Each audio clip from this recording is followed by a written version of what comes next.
God, I gotta do something with my fucking hair. As the first game on the channel, man, did I pick a game so far in the left shit. Omori is a game within a game, so to say. On the outside, it seems like a kitschy Earthbound clone with quirky kids in a land of violence, giant cats, and strange fish boys. But as you start peeling back the layers of Omori, a darker, more human tale emerges, to the point where at the end, and I truly don't say this lightly, I was kind of fighting back a tear or two from my new friends out there in Faraway Town. After about 20 hours spent just to see 2 of the 6 endings, I think it's safe to say that Omori is a game well worth your time and attention, as long as you're prepared for the web this game fucking weaves, man. For the interest of the review, I do want to break this out into 3 separate parts. I want to talk about story, gameplay, and then kind of just everything else, mostly dealing with its style. And then, you know, kind of wrap it up from there. So on that note, let's fucking dive right into this review. Just as a quick precursor, this game really does touch on some dark themes, including actions like self-harm, depression, and even suicide. So just wanted to throw that out as a heads up. If that's not for you, if that's something that you like struggle with and don't want more of in your life, I appreciate you checking the video out for sure. Come back for the next one. We're gonna be doing something a little bit more lighthearted. I didn't know this kind of going into the game itself. But yeah, thanks for stopping by, and we'll see you on the next one. Just a heads up.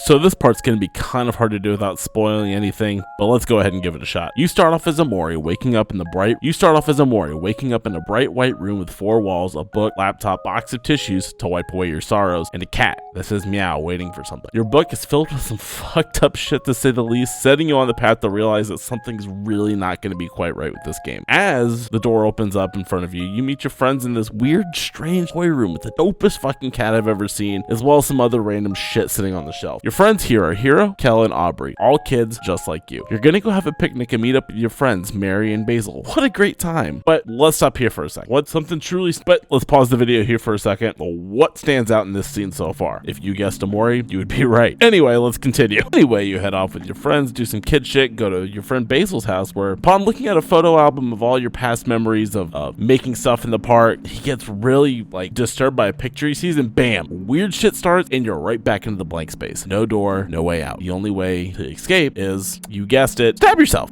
It's a quiet moment without tons of blood and drama, avoiding anything taking the air out of the severity of what you have to do. I mean, damn, this game really does kind of start off pretty fucked up. After some weird creepy shit, you're in the real world, and somehow it's creepier than the imaginary space that you were just in. The game continues like this, back and forth throughout, the imaginary world being the quote-unquote safe space, while you're searching for your friend Basil in some kind of out there scenarios, from helping the Sprout Guy's kingdom with running their place off of running on a treadmill, to helping a comic book hero get his life back together and get his girlfriend to then marry them. But even here, things just aren't quite right. Your friends, they start drifting apart, forgetting who Basil is and why you're even looking for him in the first place. As you explore the real world, you find out that in this friend group there was a tragic loss of your sister to suicide, and the friends in the fake world begin to split apart because of it. Hiro went off to college, Basil becomes absorbed in his plants, Kel diving into sports, and Aubrey riding in a scooter gang? Anyway, and you, the player character, having not left the house since the day that she was found. Your safe space in the imagination world is all an allegory for the time you spend with your friends when you were still young, playing hide and seek, arguing about dumb things, and using toys, eating garbage food for health and magic. However, this game is anything but straightforward. Around every turn, there's a dark undertone, some reference to the loss of your sister, to their friend, loss of a loved one, depression, self-loathing, forgetfulness, and 90% of the time, suicide. The passing of time continues as your friend forgets who Basil is and why they're searching for him in the first place, reflecting the drifting apart friends naturally do as they begin to get older. As time passes on, they begin to forget what he looks like. Like, for God's sakes, like, how many of us have had to deal with that in real life, thinking back to your childhood friends and wondering what they're doing, what they look like now,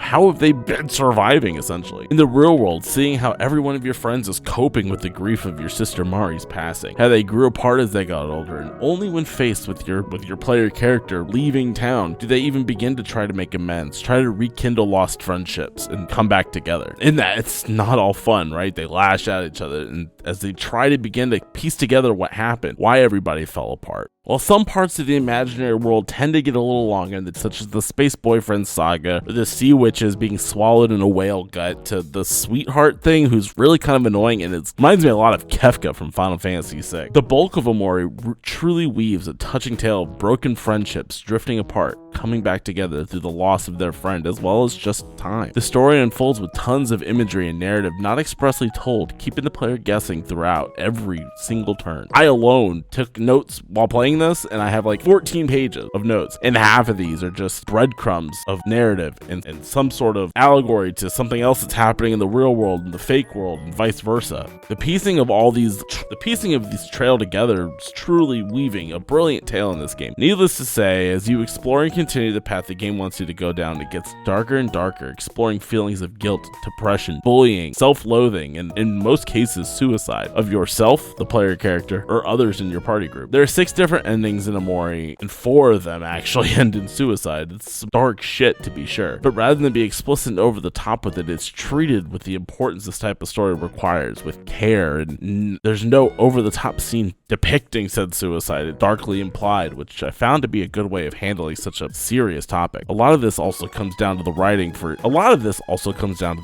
which, I mean, this game is a text-based Earthbound clone. It's pretty impressive, the narrative that it weaves and the character building it actually does just through the simple written word. Each character feels real as dialogue's written, developing the characters with their syntax and usage of words, not relying on voice acting. Kel being the over-the-top immature dopey whose positivity and willingness to help stands in the stark contrast to the morose, silent player character that you are. Aubrey, who's basically the female opposite of Kel, is a far more practical, kind of a tom girl with a tough attitude who naturally has a crush on your character, but is dealing with their loss in a completely different way by acting like an asshole, bullying other people, bullying Basil, who used to be your guys' friend. Hero's the upstanding older brother of Kel and the voice of reason in the group due to his age, which even reflects in how his character does battle. As a healer, as a support, he's there to support the rest of your friends throughout all this, which translates to how he is in the real world. Basil's lighthearted, carefree, but exists much in his own mind, seething with dark thoughts, fighting depression, coping with dark resenting thoughts of suicide and self-harm. But on the outside, he always tries to maintain that smile like nothing's going on. Meanwhile, grappling with the depression inside, the true struggle really lies with Basil and the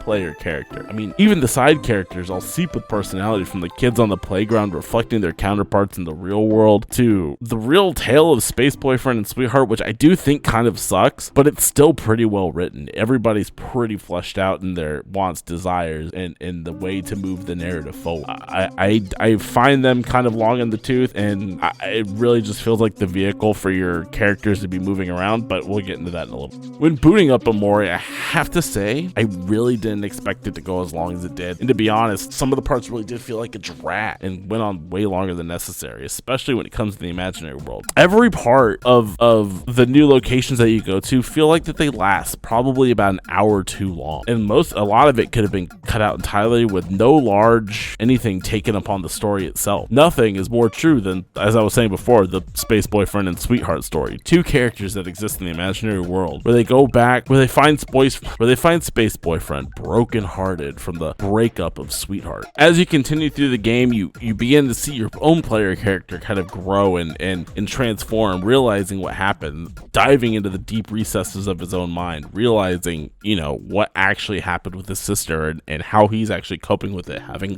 not left the house for years. It's all predicated on the fact of you moving away and having to relive this past trauma, because this is all where it happened. Your sister hanging herself from the tree in the backyard. A lot of dark memories exist in this house now, and you as the player character, as you go through all these imaginary world quests and hang out with your friends in this safe space that you've created for yourself, begin to grow, overcome these fears, overcome the fear of going back outside to the tree where you found your sister hanging at, to go back down the stairs and even leave the house, which is, basically you have the choice to do in the game, which is pretty cool, honestly.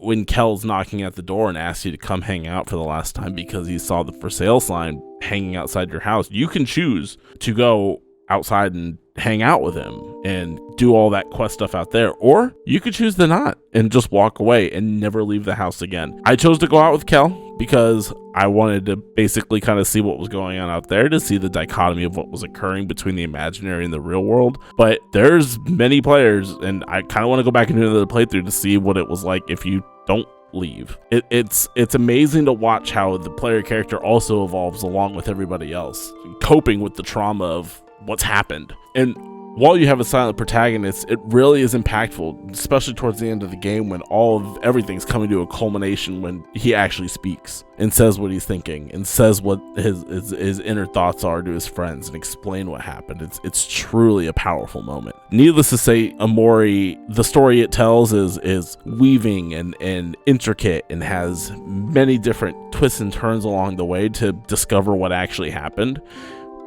But for the 21 hours that I played, I was enraptured in the main story the entire way through. It is completely and utterly well written, great characterization, and a great mystery behind it all. It's a real tale. It's a real story about real people coping with a real thing that we all go through. It's truly a touching thing, and I can't keep talking about how much I love it, but this story is simply just confoundingly amazing for such a small, low budget team. And talking about some of the negatives of the story, there are some. Nothing is like completely perfect. I have to say, I didn't expect to play this game for 21 hours and for it to be as long as it did. And to be honest, some parts, especially in the imaginary world, drug on far longer than they had to. Every location really felt like it was kind of lingering for about 30 minutes too long, and could have been done with some decent editing and trimming, much like I probably need to do with this video, lol. But nothing is more true of this fact than the space boyfriend sweetheart narrative. Two characters that do exist in the imaginary world, allegories for comic book characters in real life, but where they go and find space boyfriend brokenhearted after a breakup with sweetheart, to them getting married after this weird game show that's like a speed dating thing like back in the day, to sweetheart trying to build another version of herself to marry, as the only person she loves is herself. I'll be honest, like after a while, this plot just seems to be more of the driving narrative to try to get you while searching for Basil. It didn't really need to exist, and to be honest, like if it was gone, there'd be no effect to the overarching narrative as a whole. It just does feel like a through line to get you from point A to point B and try to get you to care about something along the way. I'll be honest, at numerous points I forgot what was even happening with the two and just kind of wandered around in the area doing fights and exploring and clicking on things to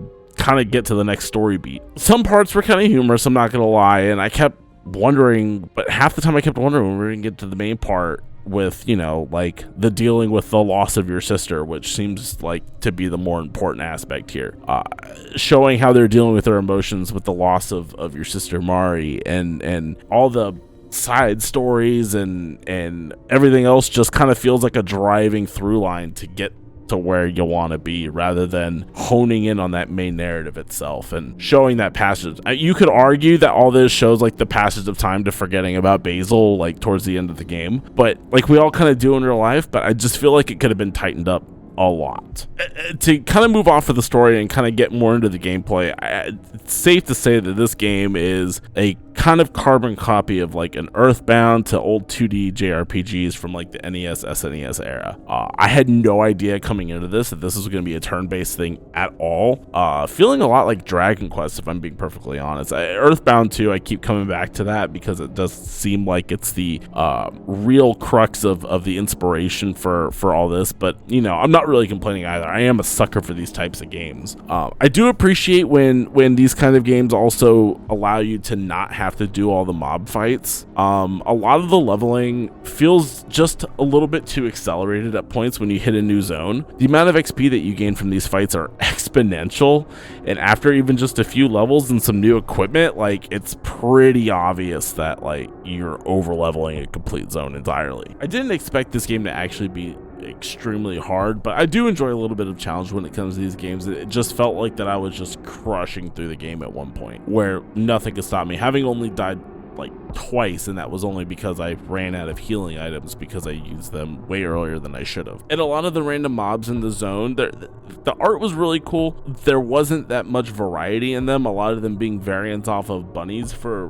whatever reason. It's Aubrey's pet in the real world, so I'm assuming that's like an allegory for that. But a lot of them just kind of felt like that they were getting long in the tooth. The art's really cool, but once you see it once or twice, like you're like, oh my god, can we get to the next stuff already so I can see this cool art? Boss fights, on the other hand, were truly exceptional, from the art to the mechanics of the fight to the multi-phase trials that occur in the fight to them doing different mechanics all the way through. Every boss felt unique, challenging, and a fucking great time to play. While not out and out super hard, like, these fights really do stand tall above the rest. The only real new mechanic in the battle system has to be the emotions that you can inflict on your own party, as well as other enemies as well. These emotions act a lot like status effects in other JRPGs, like your poisons and your sleeps and your enrage, right? But these are actually just emotions that you feel in the real world. Happiness makes your target a little bit quicker, but definitely not take as much damage. Anger makes them hit a lot harder, but you deal more damage to them, or you take more damage in return. And sadness, which I think is actually probably the most interesting one, as it lowers your attack rate of your characters as well as the enemy, but it also mitigates the incoming damage you receive by draining your juice, or magic in this case. Really, that's the allegory for juice. This allowed for a lot of different tactics to use in the fight. So for example, one way to basically finish any fight as quick as possible was to make your character Aubrey angry, for example, and then use the headbutt ability to deal way more damage, as the headbutt ability scaled based off of how angry your character was, leading to massive hits that came in just like huge clutch in a lot of bosses. What this also meant is that there's a trade-off on the side though, where you have to be dumping your healing items and abilities into her because she just takes more damage, but the trade-off that you get from that is just absolutely bonkers. You're just able to one-shot most things by the end of it. It's absolutely broke. The other way is, if you're taking too much damage in a fight, is to make all of your characters sad and just replace some of that health that you're going to lose with magic, because I mean, it's better than dying and losing. The other real aspect of the battle system would have to be the energy bar at the bottom and the combo abilities that you get with your friend. I found this system pretty cool. As you took hits from your enemies, your bar would fill up by 1 pip per 1 hit, right? So if all 4 of your characters got hit, you gained 4 pips, right? What you could do with these energy bars though is to either save them up to do like an all-out attack, i.e. like in Persona, or you can use 3 of them and do combo hits. So for example, Kel, if you did it with Omori, he would like pass the ball to Omori to hit it at the enemy, and when you first start, it just bonks him on the head and you take damage and nothing really happens. However, as you hit main story points and your bond grows with your friends just a little stronger, right, Omori starts to hit it at the enemy and deal like crazy amounts of damage, and when they work together, right, he becomes happy, which leads to the happiness status effect, which lets you be quicker and hit a little bit harder and make sure that your hit rate goes up. It's kind of a cool mechanic. Like Aubrey, for example, she like looks at Omori because she has a crush on him, and at the very beginning he doesn't even give her the time of day, and she does like a massive hit because like she's pissed that he didn't even like acknowledge her existence. But by the end, he sends a thumbs up back via text, and she wallops the enemy even harder because she's just so ecstatic that she got the attention. It not only allows for the growth of the characters just to show that they're getting stronger as you're going through the game, but also it shows that bond and that friendship deepening as you're going through as well. You know, the interactions between all of your characters actually getting better towards the end of the game as you're going through all the stuff, all the story, essentially, right? As you're growing as a party, as you're growing your relationship. I found this to be an awesome touch and an awesome way to build that character relationship without actually just having to say they have become better friends, which I always find kind of meh. Outside of the battle system, Omori plays a lot like how all the old NES, SNES JRPGs played, wandering around the game space, kind of interacting with characters and objects, you know, getting the basic dialogue from any of the people that you find that aren't side quest characters, solving puzzles, collecting items. This game has a ton of side content as well, which allow you just to get really more items and abilities. A lot of these are pretty fetch questy though, and like towards the end of the game, I I stopped doing them in an effort just to try to finish the main story, as it was that good, and I wanted to just see where it was going to go next. I do wish that there was some more comprehensive writing behind them, but you know, they're there if you want to do them, and there is a benefit to doing it, right? Like, you know, getting new abilities is always a good thing, but by the end, I was just breezing through those anyway. I didn't feel like going back to old zones to collect stuff. So,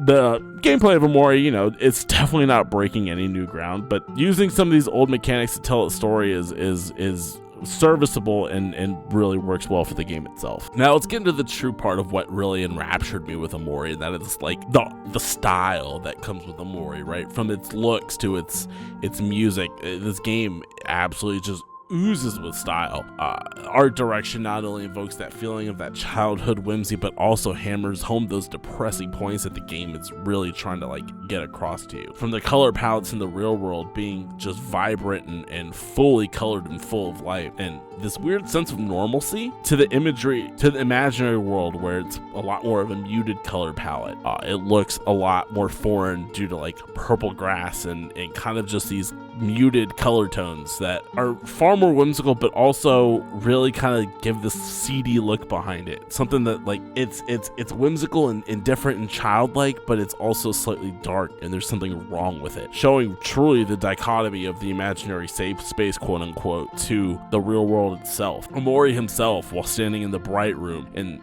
Omori himself, as well as the bright room and the scenes dealing with the darkness, really contrasts with the whimsical nature. Something dark is wrong here. Something with your character. There's something dark inside of him. There's something wrong with Omori. He's black and white and stands out as opposed to the rest of the world. This doesn't count for the real world. He just kind of looks like a normal kid there, but when it comes to his own spot, you can tell that there's just something different about it. The way that he never smiles, the way he never speaks, the way that when you this truly translates when you're looking in these mirrors placed around the world, and as you look in them, it shows you your friends and you standing there, your friends smiling, having a good time all together, having great friendship, while Mori just stands there monotone looking, brooding, black and white, not frowning but not smiling, just completely static. Shows that there's just something fucking wrong with your character, right? This depression, this darkness is truly like all throughout, and in that, all the cutscenes and still static images, like the photos that you look at in the photo book with your friends, or the mirror again, is all their hand drawn, and honestly, they're pretty fucking dope. Not only does it just have that fucking style that Omori just kind of seeps with, but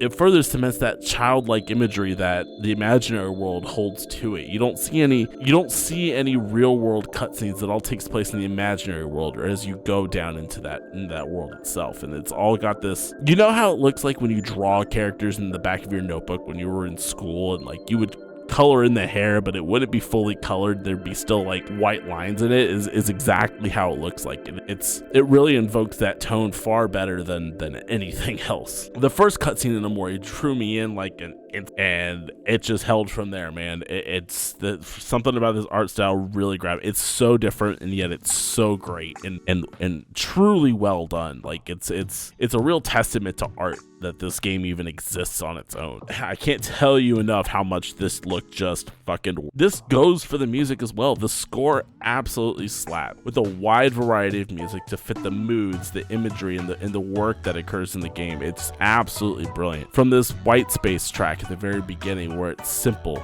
quiet piano, right? It's showing this dichotomy between when you're looking in your notebook of like things dying and these morphed creatures with just red blood shooting out of them, but it still has this bright plinking of the piano, to when you go into the first room in the imaginary space filled with toys and your friends, and it has this childlike, I keep saying that word because it truly invokes that, right? It has his young image where it's kind of just bright and whimsical, but as you go outside, as you leave these two safe spaces, it becomes dark. The reverb just hits so hard that it just sounds distorted, dark, like something's wrong, something's seeping into this perfect space. The track By Your Side is one that you'll hear a lot, and my god, much like the song from Firelink Shrine in Dark Souls, it just encapsulates that feeling of warmth and togetherness, which normally undertones when you and your friends are having a chat, or when Mari's there giving you advice and helping you, having your picnic together, and just kind of like further characterizing the people that you're running. The score really is all over the place with tone and feeling, but there's never a song that would come on and I would just be like, ugh, fuck this song again. The soundtrack just nails it out of the park and sets the mood perfectly for what's occurring as well as what's to come as well.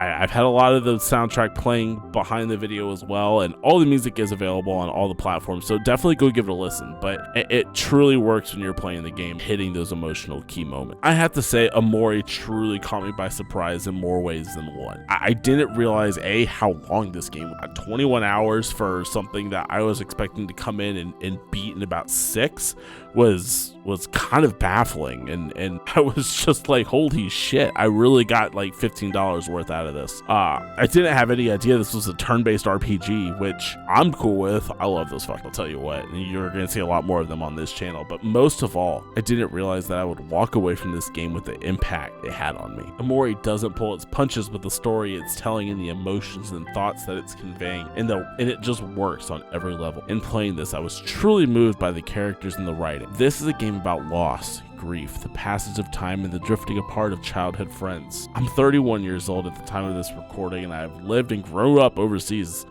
Naturally, just by distance and time itself, I've drifted apart from every one of my childhood friends. What this game does in reflecting that natural flow and that process that happens to almost everybody is something I've never seen in a game before, and I have to say, it fucking worked. After finishing Omori, I texted my friend Cameron, which, you know, shout out if he watches this, but like, just to see how he's doing. It's the only person I keep in touch with from growing up, and those relationships are definitely special at the time, but it's amazing how something that you think is so strong at the moment, it's so fleeting at the end of the day, with just this inevitable moving away and drifting apart as you go in a separate way in life. It's a powerful feeling, and one that a lot of people don't think about very often, but this game truly brought that back to me. It made me think about all those friends that I had and that I don't talk to anymore, and just wondering how they are, what they look like now, how they've been. Are they married? Do they have kids? Where are they? I don't even know where they all are, because I went to school overseas and everybody was from everywhere, so they could all be all over the world at this. In dealing with the grief and the loss, like, really, I lost my father-in-law, I think 3 years ago now, and still the feelings of grief and sadness experienced are on display in Omori, from the denial of losing someone to the longing and the sorrow of missing someone you've truly cared for. Omori, in a lot of ways, affected me and made me think about not only the game, but how I've dealt with these real life things over the years as well. In my opinion, there truly hasn't been a game yet that has been nearly as touching or moving to me on a personal level. Omori, while a little long in the tooth sometimes, is absolutely fantastic, moving, and thought-provoking. Is it dark? Of course. It deals with some very hard themes. Depression, suicide. It's not an easy game to play, but the writing reflects these characters as like truly believable as people, and watching them grow in the short time that you're with them to cope with the loss and to deal with all the truly terrible thing that is suicide of your friend and sister is something I've never seen handled so brilliantly before. For $15, I have to say this game is an absolute must play. Just be prepared to feel things. It's definitely gonna happen. So check out Omori. Damn fucking worth it.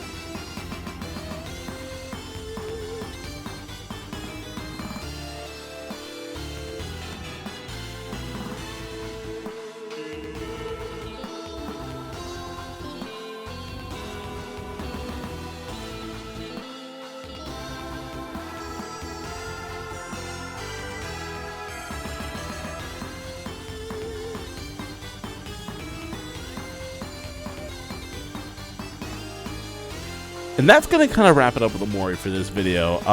Thank you guys for taking the time to check this video out. It is my first one of these on the channel, so If you want to, let me know what you thought of Omori or what you thought of the video, please definitely leave a comment down below. If you enjoyed the video, definitely hit that like button. And if you want more videos like these, hit that subscribe button. It definitely helps with the YouTube algorithm and also lets you keep, notice on when we put something else out. I think that we're going to do something like Dead Rising next, maybe something a little bit lighter than a game full of suicide and depression. So, yeah, come back and we'll be happier. Thanks again, guys. And until next time, it's been Brendan, and I'll catch y'all later.